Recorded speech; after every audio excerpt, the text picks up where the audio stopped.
biar duit kita banyak, asal keluarga pada sehat saja, udah enak bener itu. Duit banyak, ekonomi cukup, keluarga sehat, nikmat rasanya menjalani kehidupan ini. Yang kiamat sudah duit kagak barang seperak, keluarga ampek semua.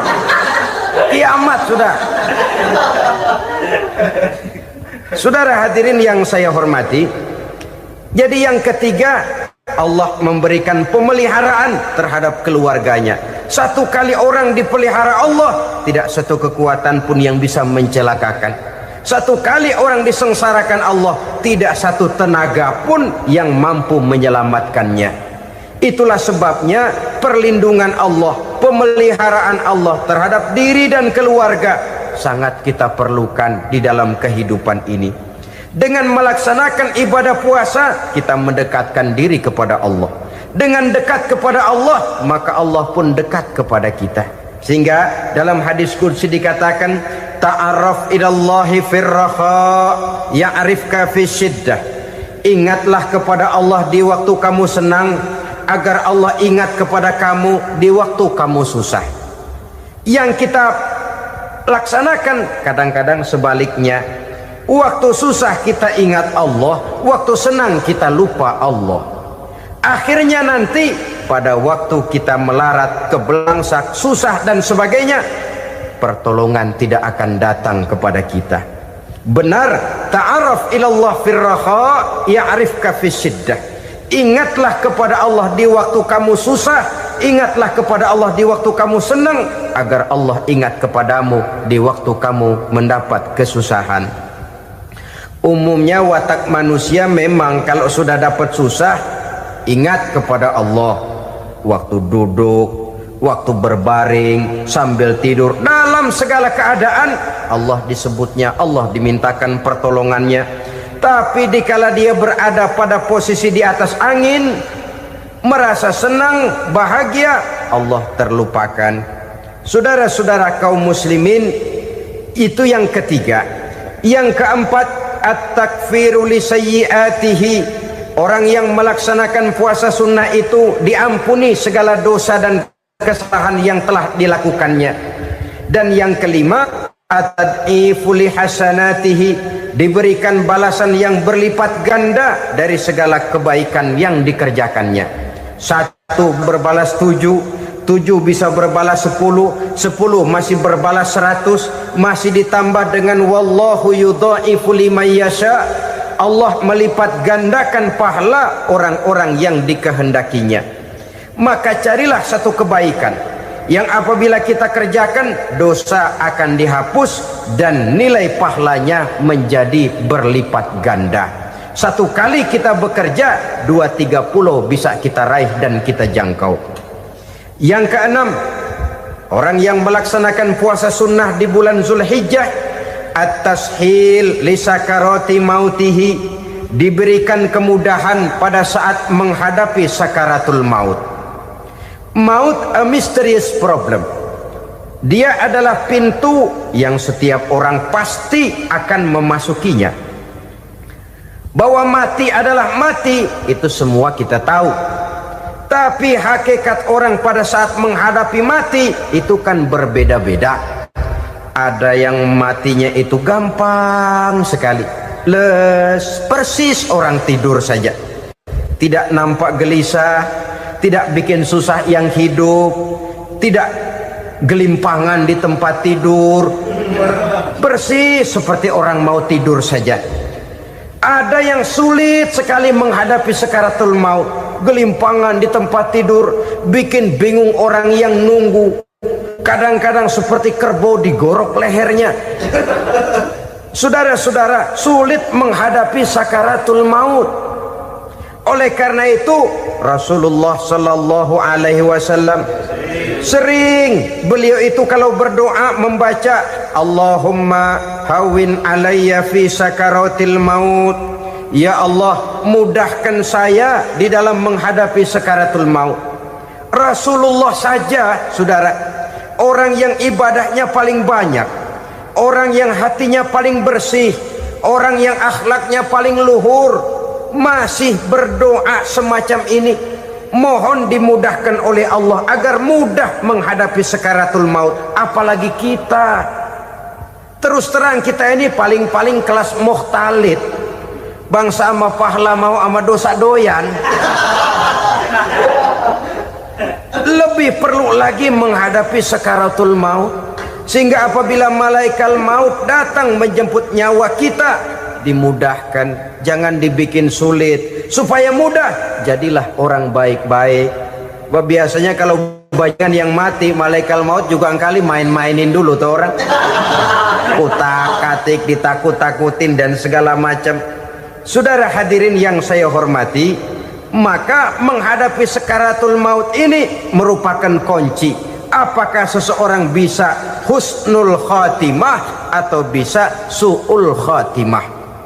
Salah satu jalan untuk memudahkan diri menghadapi sakaratul maut, melaksanakan puasa sunnah di bulan Zulhijjah ini. Yang ketujuh, ad-diya'u li zulumati qabrihi, diberikan terang di alam kuburnya. Kubur, saudara tahu, saudara tentu sering lihat orang dimasukkan ke liang lahat, ditutup dengan papan, dinding ari kata kita di kampung, lalu diuruk lagi dengan tanah. Dalamnya liang lahat, gelapnya liang lahat, gelapnya diuruk dengan tanah, gelapnya di dalam kubur, tiga gelap yang menjadi satu. Bapak moyangnya gelap.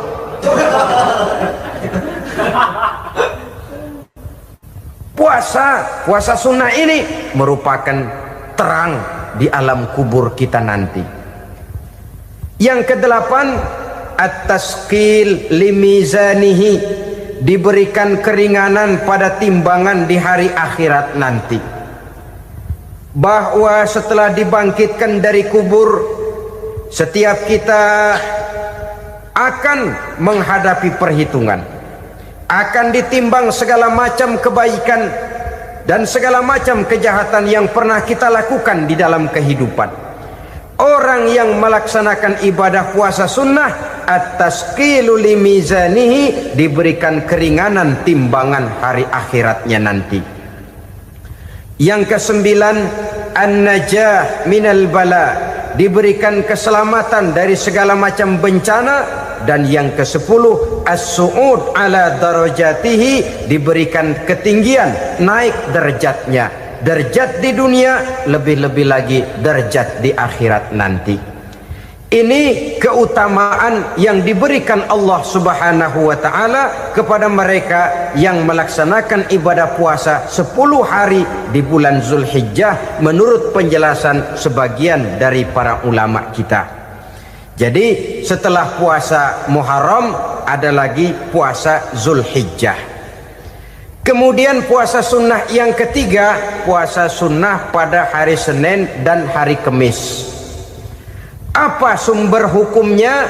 Diriwayatkan oleh Imam Muslim dari Abi Qatadah, Rasulullah Shallallahu Alaihi Wasallam ditanya tentang puasa pada hari Senin. Kenapa Rasul melakukan itu? Beliau menjawab, zalika yaumu wulidtu fihi wa yaumu bu'istu au unzila alayya fihi. Hari Senin itu adalah hari di mana aku dilahirkan dan hari di mana aku dibangkitkan. Wahyu pertama turun kepadaku pun pada hari itu. Maka sunnah melaksanakan puasa pada hari itu.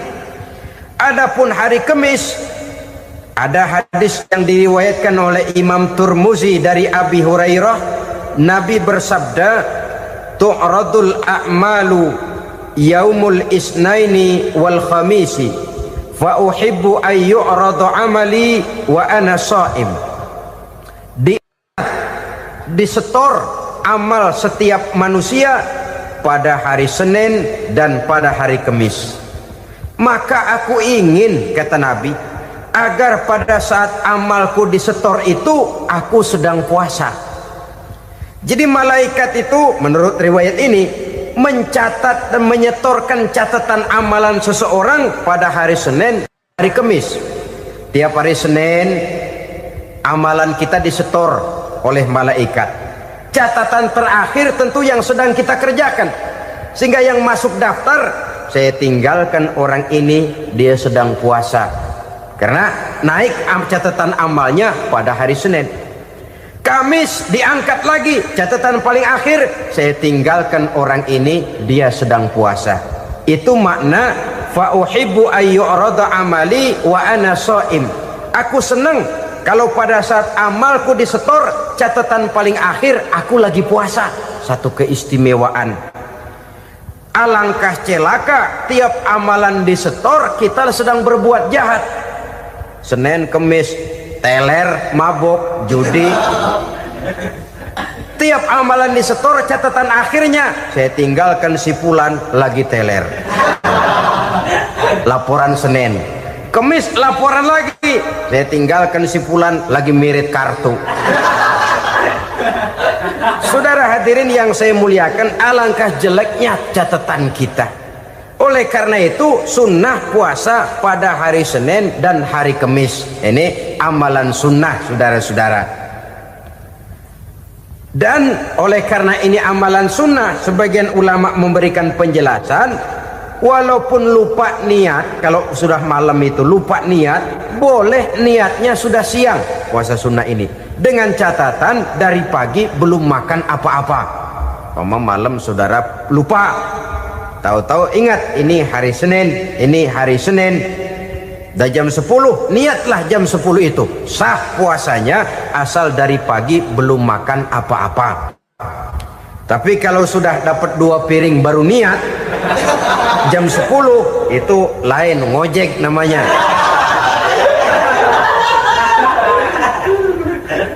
Jadi puasa sunnah yang ketiga, puasa pada hari Senin dan hari Kamis. Yang keempat, puasa jenis sunnah yang keempat, puasa 6 hari di bulan Syawal. Diriwayatkan oleh Imam Muslim dari Abi Ayyub bahwa Nabi bersabda, "Man shoma Ramadhana summa atba'ahu sittan min Syawal kana kasyamid dahri." Barang siapa yang berpuasa di bulan Ramadan kemudian diikutinya dengan 6 hari di bulan Syawal, maka dia seolah-olah seperti orang yang berpuasa 1 abad lamanya. Allahu Akbar. Demikian besar keuntungannya. 6 hari di bulan Syawal sama dengan orang yang berpuasa 1 abad lamanya. Ini fadailul a'mal, saudara-saudara. Jangan diartikan karena menang sudah puasa 6 hari bulan Syawal, Ramadan tahun depannya lantas nggak puasa. Kenapa? Ukurannya sudah 1 abad. Bukan itu pengertiannya. Ini mendorong orang memberikan ganjaran pahala yang sedemikian besar. 6 hari setelah Ramadan, artinya di bulan Syawal. Tidak pada hari pertama Syawal, karena haram hukumnya berpuasa pada hari fitri itu. 6 hari di bulan Syawal.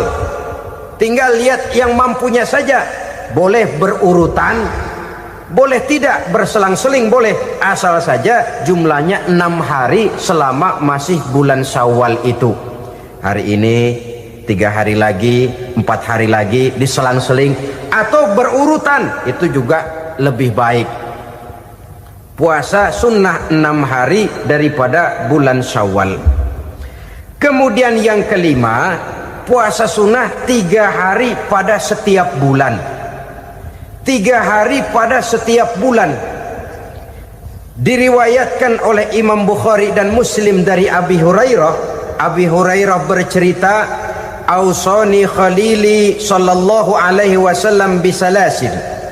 Kekasih saya Rasulullah berwasiat kepada saya, memesankan benar-benar kepada saya untuk melaksanakan 3 amalan yang terpuji. Pertama, siyamu salasati ayyamin min kulli syahrin. Puasa 3 hari dalam setiap bulan. Ini wasiat yang pertama. 3 hari pada setiap bulan. Tidak peduli bulan apa saja. Dalam artian ya bulan menurut perhitungan Islam ya. Muharram, Safar, Rabiul Awal, Rabiul Tsani, Jumadal Ula, Jumadil Akhir, Rajab, Sya'ban, Ramadan, Syawal, Zulqa'dah, Zulhijjah dan selanjutnya. 3 3 hari pada setiap bulan. Tanggalnya tanggal berapa saja, lebih utama pada yang disebut Yaumul Bid, yaitu hari-hari di mana bulan menunjukkan purnama. Tanggal 13, tanggal 14 dan tanggal 15 pada setiap bulannya itu disunahkan melaksanakan puasa.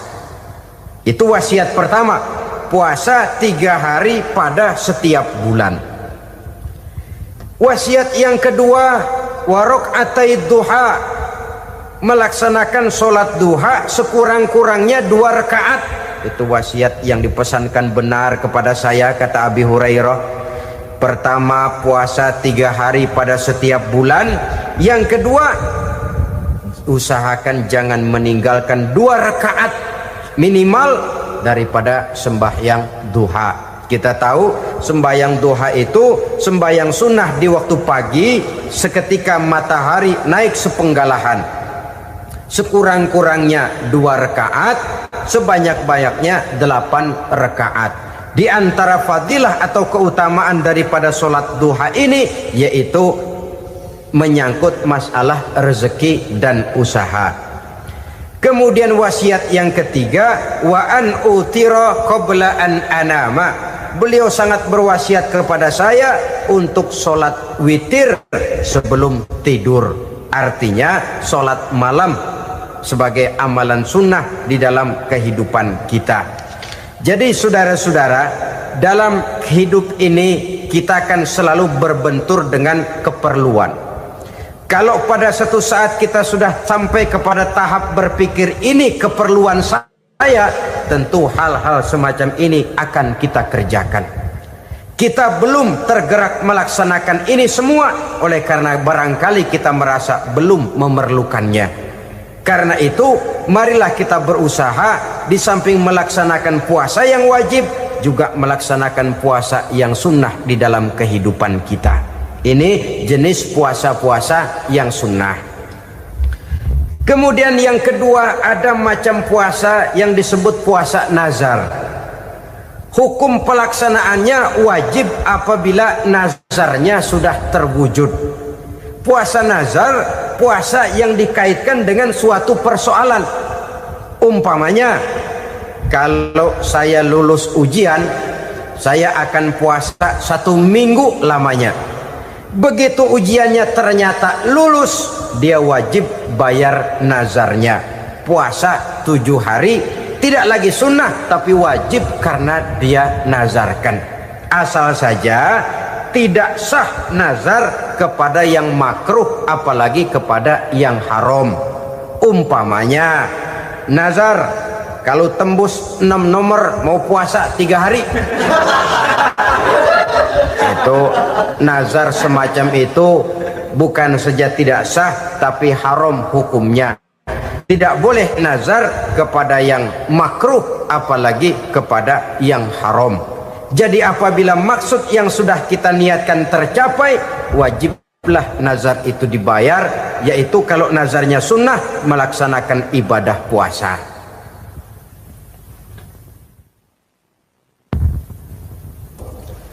Jenis puasa yang ketiga kita kenal dengan puasa wajib. Dan ini kita laksanakan pada bulan suci Ramadan. Tentang teknis pelaksanaan ibadah puasa di bulan Ramadan sudah pernah saya bicarakan pada pertemuan tentang Ramadan dan Idul Fitri. Pada kesempatan ini saya hanya ingin mengajak bahwa di dalam melaksanakan ibadah puasa Ramadan ini, marilah kita mengadakan evaluasi. Kenapa demikian? Barangkali secara jujur, walaupun agak berat, saya masih harus berkata, masih banyak di antara kita umat Islam yang di dalam melaksanakan suatu ibadah terjebak dalam rutinitas ritual. Apa itu rutinitas ritual? Itu bahasa susah. Berhubung saya tidak ingin bicara yang susah-susah, kita bicara yang mudah-mudah saja. Maksud saya, banyak di antara kita umat Islam yang di dalam melaksanakan suatu ibadah itu hanya dengan prinsip asal sekadar gugur kewajiban saja. Akibat